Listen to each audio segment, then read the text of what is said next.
लेकीसाठी वैकुंठातून आलेला बाप भल्या पाटे उठून काकड भजनाने तुकाराम महाराजांच्या दिवसाची सुरुवात व्हायची. नित्याप्रमाणे पांडुरंगाचं नामजप करत स्नान करून विठ्ठलाची पूजा झाली.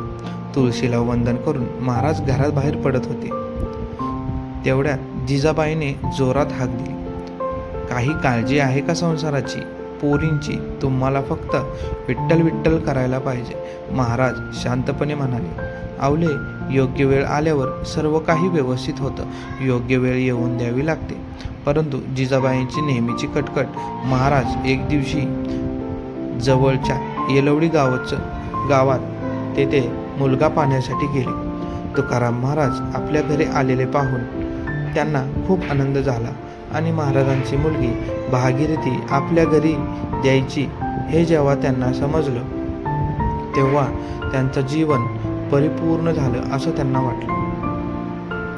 संत कुळातील मुलगी आपल्या घरात येणार म्हटल्यावर त्यांना अत्यानंद झाला. अखेर लग्न झालं. भागीरथी महाराजांच्या गळ्यात पडून रडू लागली. महाराजांनी भागीरथीच्या तोंडावरून हात फिरवला. म्हणाले, नांदा सुखानं नांदा, पण विसरू नका तू तुकाराम महाराजांची मुलगी आहेस. भागीरथी नांदायला सासरी गेली. इकडे महाराजांचं जीवन पुन्हा पूर्ववत सुरू झालं. भजन, कीर्तन, नामस्मरण, नित्यसेवा सुरू झाली. भागीरथीचं येलवडी गावजवळ होतं, पण येणं जाणं नव्हतं. देहूची माळीन भाजी विकायला येलवडीला जायची. रात्री देहूमध्ये झालेल्या आपल्या बापाचं तुकाराम महाराजांचं कीर्तन ऐकण्यासाठी भागीरथी माळीनबाईची आतुरतेने वाट पाहायची. महाराजांचं कीर्तन, उपदेश, भागीरथीचे डोळे बापाच्या आठवणी भरून यायचे. माळीनबाईच्या रूपानं आपल्या पित्याचं महाराजांचं रोज दर्शन होतंय या भावनेने भागीरथी कृतकृत्य व्हायची. अखेर तो दिवस आला.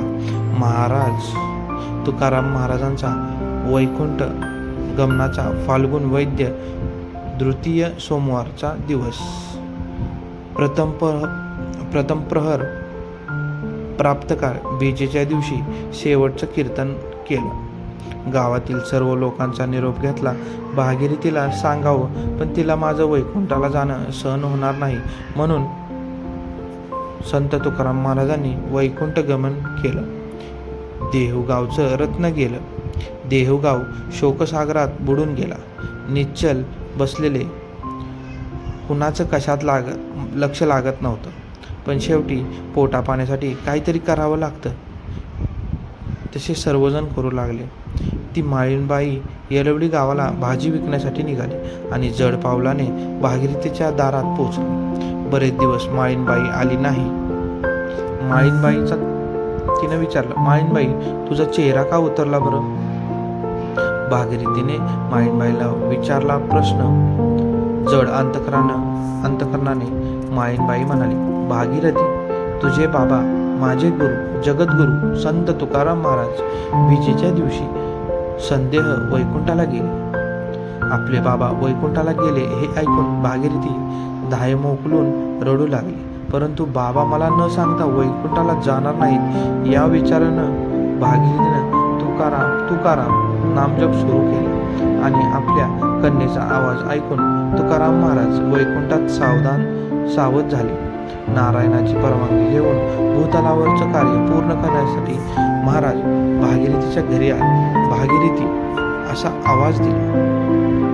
वैकुंठाला गेलेल्या आपल्या बाबांचा आवाज ऐकून भागीरथीने धावत येऊन तुकाराम महाराजांना कडकडून मिठी मारली. आनंदाश्रू गळगळ वाहू लागले. भागीरथीला शांत करत महाराज म्हणाले, बाळा, किती त्रास करून घेतीस? तशी भागीरथी म्हणाली, बाबा, तुम्ही तर जगण्यात अर्थ काय? तुम्ही नाही तर जगण्यात अर्थ काय? कुणासाठी जगू?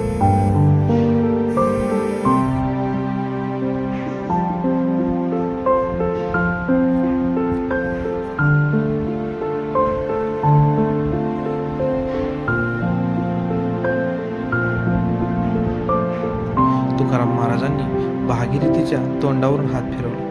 भागीरथी म्हणाली, बाबा, मी तुमच्यासाठी तुमच्या आवडीचं गोडधोड जेवण करते. म्हणजे महाराज म्हणाले, भागीरथी, मी आता न जेवणाऱ्या गावी गेलो आहे. आपल्या भागीरथीला परत हाक मारू नको अशी विनंती केली.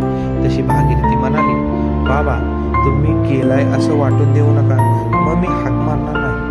भागीरथीला आशीर्वाद दिला. भागीरथीचं जीवन पूर्ण झालं. हे बाप लेकीचं अलौकिक नातं आहे. मुलगी बापाला आईच्या मायेने जपत असते. बाप आपलं दुःख आईच्या हृदयासमान लेकीला सांगून मन हलकं करत असतो. जगद्गुरू संत तुकाराम महाराज भागीरथीचे हे जीवन बाप लेकीच्या अलौकिक नात्याचं हृदयस्पर्शी उदाहरण आहे. म्हणून असं म्हणतात की बापाचं लेकीवर जरा जास्तच प्रेम असतं. एका लेकीसाठी एका बापालाही वैकुंठाहून यावं लागलं होतं. तसंच बोलत राहा, भेटत राहा. मरायचं तर सर्वांनाच आहे, परंतु मरावंसं कोणालाच वाटत नाही. आजची परिस्थिती तर फार गंभीर आहे. अन्न सर्वांनाच हवंय, पण शेती करावीशी कोणालाच वाटत नाही. पाणी सर्वांनाच हवंय, पण पाणी वाचवावे कोणालाच वाटत नाही. सावली सर्वांनाच हवी, पण झाडे कोणालाच लावावीशी वाटत नाही. सून सर्वांनाच हवी आहे, पण मुलगी व्हावी कोणालाच वाटत नाही. विचार करा. एक कटू सत्य. धन्य ते तुकोबा.